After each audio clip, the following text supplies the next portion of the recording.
Yang telah dibacakan oleh penasihat hukum kedua terdakwa hingga hari ini. Kita bergabung dengan narasumber, ada Mas Heri Firmansyah selaku pakar hukum pidana Universitas Tarumanegara. Selamat siang Mas Heri, di sini dengan Reza.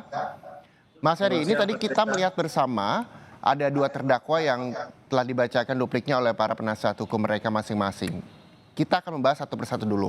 Yang pertama ingin saya tanyakan adalah penasihat hukum Verdi Sambo ini menolak tuntutan jaksa karena menganggap hanya bersandar keterangan Eliezer. Anda melihatnya seperti apa, Mas Heri? Iya, tentunya, suatu keyakinan itu muncul pasti ada dasarnya, Mas Reza. Eee kalau kita melihat dalam perkara ini, apa yang disampaikan Eliezer itu tentunya, banyak yang bertentangan dengan terdakwa yang lain. Tapi apakah kemudian, eee, yang hanya satu atau segelintir ini dianggap salah? Nah, ini kan yang kemudian ditelusuri oleh jaksa kan? Berdasarkan keyakinan jaksa, bahkan banyak dituangkan dalam surat tuntutan, keterangan Eliezer ini adalah keterangan yang dapat dipercaya.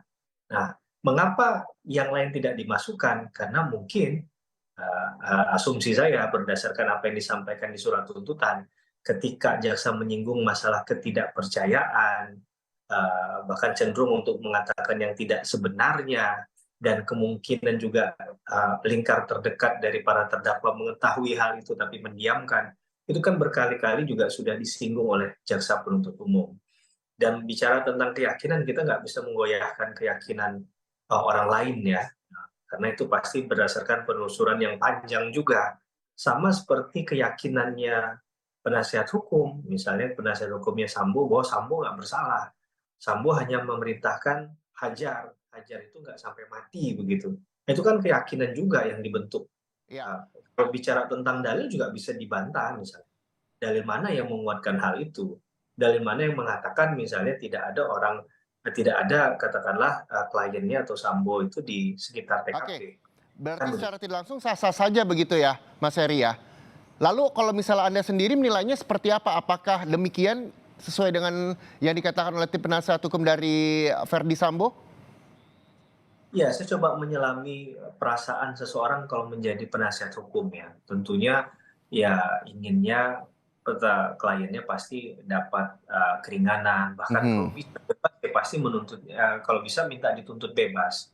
Tapi kan ini, bukan bukan hal yang didalilkan kemudian nggak pakai bukti dan dasar. Ya. Nah jadinya, ketika menyampaikan hal itu ya boleh-boleh saja, bahkan hal-hal yang bombastis dengan istilah-istilah Mhm. misalnya, ini kan dari awal istilah-istilah yang dipakai oleh menurut saya di pledoi itu yang kemudian membuat kesininya banyak tanggapan-tanggapan di luar non hukum Terkesan tadi. JPU hanya mendengarkan keterangan Eliezer begitu.